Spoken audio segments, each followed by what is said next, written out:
di rumah sakit ya, Bang. 7 unit rumah hancur akibat ledakan petasan di Desa Sumber Anyar, Kecamatan Banyu Putih, Situbondo, Jawa Timur. Tidak hanya menghancurkan rumah, dahsyatnya ledakan membuat seorang warga tewas dan 6 lainnya luka-luka. Korban tewas tertimpa runtuhan rumah yang sedang diperbaikinya.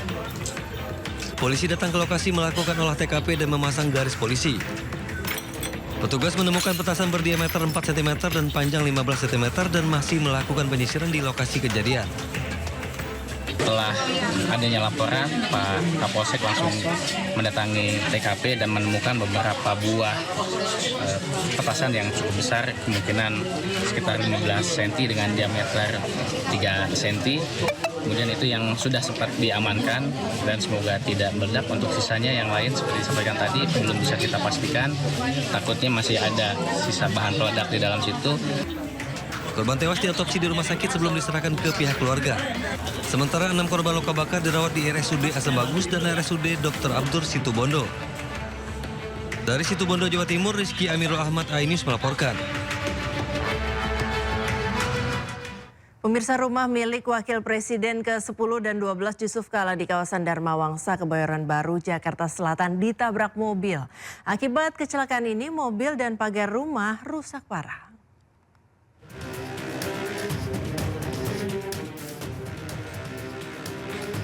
Rumah milik Wakil Presiden ke-10 dan 12 Yusuf Kala di kawasan Dharma Wangsa, Kebayoran Baru, Jakarta Selatan ditabrak mobil. Sejumlah pekerja memperbaiki pagar rumah yang rusak.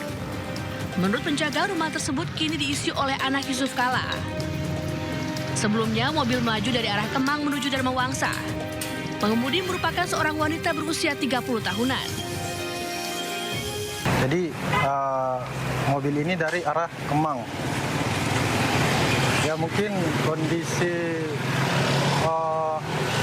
yang mengendarai mobil ini sedang mabuk. Jadi dia menghantam tiang ini, lalu langsung ke ini mobilnya, sampai ke dalam.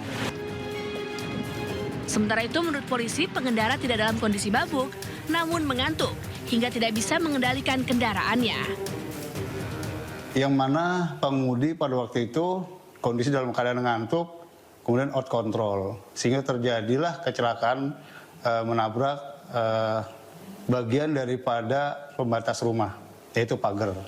Yang mana memang kendaraan itu mengalami kerusakan, termasuk juga pagar yang ditabrak juga mengalami kerusakan. Hingga kini proses perbaikan masih dilakukan dan pengemudi pun bertanggung jawab atas kecelakaan tersebut. Dari Jakarta, Helmi Sejang Bakti, iNews melaporkan. Pemirsa, seorang sopir taksi online dibegal oleh mantan istri dan suami barunya di gerbang tol Karangtengah, Tangerang, Banten. Akibatnya korban bersimbah darah dan lehernya terluka. Karangtengah ini mengarah ke Puri. Ini depan Green Lake City Puri. Gerbang tol Kebonjeruk. Sopir taksi online bernama Imron ini ditemukan dalam kondisi wajah penuh luka di pintu keluar tol Karangtengah, Tangerang, Banten. Peristiwa ini diduga merupakan aksi pembegalan yang melibatkan mantan istri korban bersama suami barunya. Sebelumnya korban bertemu mantan istrinya untuk pergi bersama.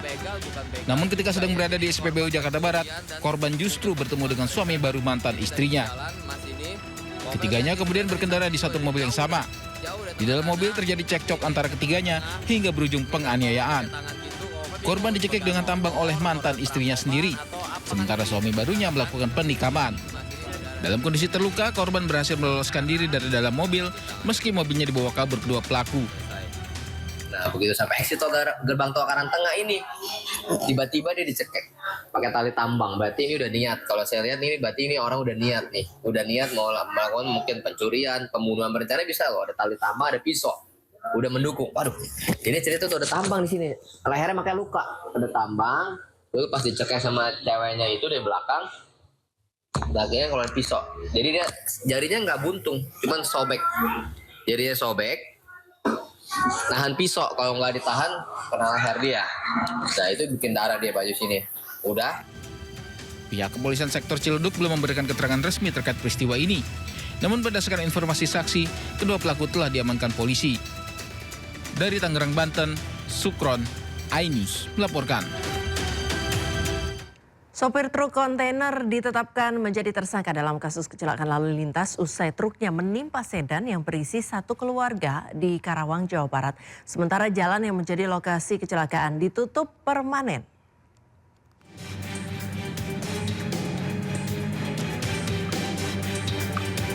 Serangkaian proses hukum telah digelar menyeluruh, mulai dari pemeriksaan pengemudi, keterangan korban selamat, hingga gelar perkara. Hasilnya, pengemudi truk kontainer yang terguling di Karawang, Jawa Barat menjadi tersangka.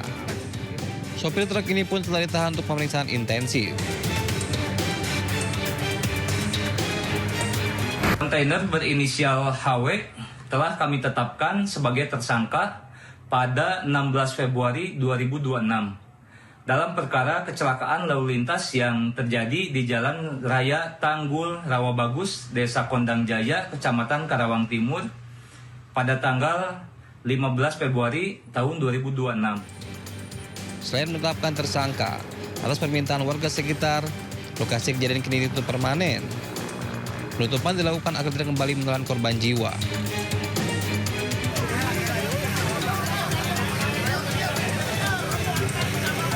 Sebelumnya, sebuah mobil yang tumbangkan satu keluarga tertimpa truk kontainer bermuatan 32 ton di Karawang, Jawa Barat. 3 orang meninggal dunia di lokasi kejadian, 3 lainnya kritis. Kecelakaan terjadi saat truk kontainer bermuatan minyak goreng kemasan memasuki gang kecil untuk melakukan bongkar muat. Ketika melintasi turunan curam, truk kehilangan kendali karena tak kuat menahan beban muatan. Naas, tepat saat truk terbalik, sebuah mobil jenis sedan melintas hingga kecelakaan tak terhindarkan.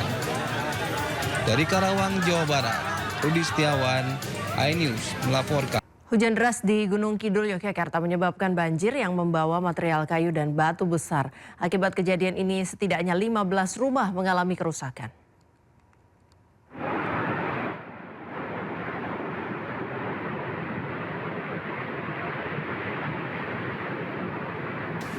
Video amatir merekam detik-detik saat banjir menerjang Dusun Jono di Desa Tancap, Kecamatan Ngawen, Kabupaten Gunung Kidul, Yogyakarta. Hujan deras menerjang kawasan ini hingga banjir membawa material batu dan juga kayu besar.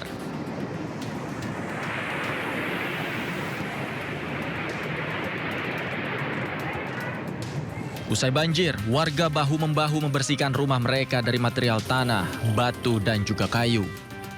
Akibat kejadian ini, 15 rumah milik warga di Dusun Jono, Desa Tancap, Gunung Kidul mengalami kerusakan. Pembersihan dilakukan secara manual dengan menggunakan alat seadanya.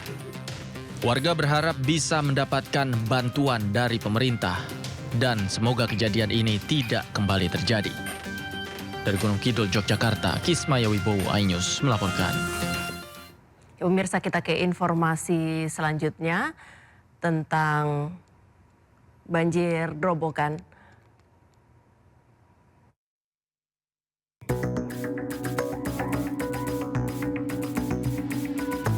Derasnya arus sungai Tuntang mengakibatkan jalan penghubung Semarang Grobogan di Desa Tinanding, Grobogan, Jawa Tengah ambles sepanjang 20 meter dan membentuk aliran sungai. Jalan ambles akibat tergerusnya tanah di bawah jalan cor membuatnya tidak bisa menahan tekanan dari atas. Petugas gabungan diterjunkan untuk membersihkan lumpur tebal yang menutup ruas jalan. Saat ini akses jalan ditutup total. Kendaraan dialihkan ke jalur Pantura Demak, bagi kendaraan kecil dialihkan ke jalur alternatif. Baik, ini hari kedua setelah terjadi jebolan tanggul Sungai Serang, tepatnya di Tinanding. Itu ada 2 tempat jebolan dan sudah barang tentu ini ada efek, ada akibat dari jebolan terputusnya akses jalan roda di Semarang, tepatnya di jebolan ini, dan meninggalkan sisa-sisa lumpur yang tebal. Terdapat 2 titik tanggul sungai Tuntang yang jebol. Warga khawatir jika tidak segera diatasi, maka ribuan kepala keluarga yang ada di bawah tanggul akan terus terendam banjir. Dari Grobogan, Jawa Tengah, Rustaman Nusantara, iNews melaporkan. Badan Narkotika Nasional Republik Indonesia kembali memusnahkan ratusan kilogram barang bukti penyalahgunaan narkoba. Salah satu barang bukti yang diamankan adalah rokok elektrik yang mengandung narkoba.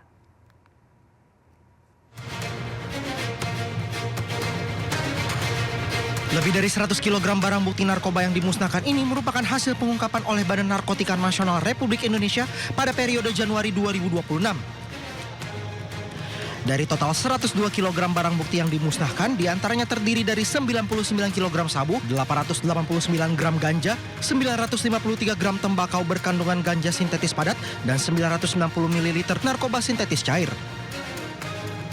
Barang bukti berbagai jenis narkotika golongan pertama ini diamankan dari 5 tindak pidana kasus penyalahgunaan narkotika dengan jumlah tersangka sebanyak 10 orang yang melakukan tindak pidana penyalahgunaan narkotika di wilayah Aceh, Banten, dan Jakarta.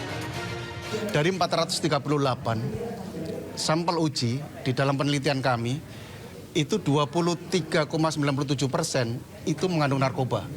Kemudian dalam proses sidik yang tujuannya adalah untuk pro justisia, itu 100% dari sampel yang disampaikan pada penyidik kepada kami adalah positif narkoba. Dan narkobanya ini adalah berbagai macam. Jadi ada narkoba yang masih dalam konvensional istilahnya. Jadi ada ecstasy, ada THC, kemudian ada metamfetamin, tapi juga ada NPS. Jadi artinya bahwa penyalahgunaan narkoba di dalam media vape itu memang sudah dalam tahap yang sangat membahayakan. Badan Narkotika Nasional Republik Indonesia meminta pemerintah untuk segera membuat regulasi terkait pelarangan penggunaan vape di masyarakat. Hal ini diungkapkan dalam kegiatan focus group discussion yang digelar pada Rabu 18 Februari 2026. Vape atau rokok elektrik dinilai menjadi sarana untuk alat konvensional penggunaan zat adiktif sabu, ekstasi hingga metamfetamin. Transaksi jual beli vape juga dinilai sudah mengancam anak-anak. Banyak anak di bawah umur yang diketahui menggunakan vape, meskipun vape hanya diperuntukkan bagi usia 21 tahun ke atas. Dari Jakarta, Amrina Rida, Jemi Jasin, iNews melaporkan. Pemirsa, hari ini Ahmad Zoni kembali menjalani sidang kasus dugaan peredaran narkoba di Pengadilan Negeri Jakarta Pusat. Aktor Ahmad Zoni dijadwalkan menjalani sidang kasus dugaan peredaran narkoba pukul 10 pagi hari ini. Diketahui pesinetron Ahmad Zoni sudah bolak-balik terjerat kasus narkoba. 4 kali ia tercatat dalam penyalahgunaan barang haram tersebut. Ia bahkan sempat dipindahkan ke lapas super maksimum security Nusa Kambangan.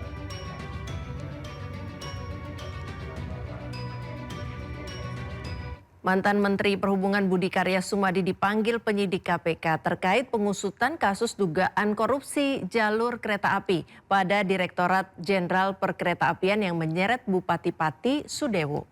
Komisi Pemberantasan Korupsi menjadwalkan pemeriksaan Budi Karya Sumadi, mantan Menteri Perhubungan era Jokowi. Budi sedianya akan diperiksa terkait pengusutan kasus dugaan korupsi jalur kereta api pada Direktorat Jenderal Perkeretaapian di Jawa Timur yang menyeret Bupati Pati Sudewo. Rencananya pemeriksaan akan berlangsung di gedung KPK di kawasan Kuningan, Jakarta Pusat. Juru bicara KPK Budi Prasetyo belum merinci materi apa yang akan didalami dalam pemeriksaan ini. Kendati demikian, Budi Karya tidak menghadiri panggilan KPK. Perkara dugaan tindak pidana korupsi di lingkungan DJKA, khususnya di wilayah Jawa Timur. Konfirm hari ini penyidik melakukan penjadwalan untuk pemeriksaan terhadap saudara BKS. Dan hari ini juga penyidik juga mendapatkan konfirmasi bahwa yang bersangkutan tidak bisa memenuhi panggilan pada pemeriksaan hari ini. Dan nanti penyidik akan menjadwalkan ulang untuk pemeriksaan berikutnya. Ada agenda lain yang sudah terjadwal sehingga tidak bisa memenuhi panggilan hari ini. Tapi masih sebagai saksi? Ya, masih sebagai saksi. Hanya BKS saja rencananya atau ada lagi? Ada beberapa saksi lain juga tentunya yang dipanggil dalam progres penyidikan perkara ini. Kami selalu update untuk saksi-saksi yang dipanggil.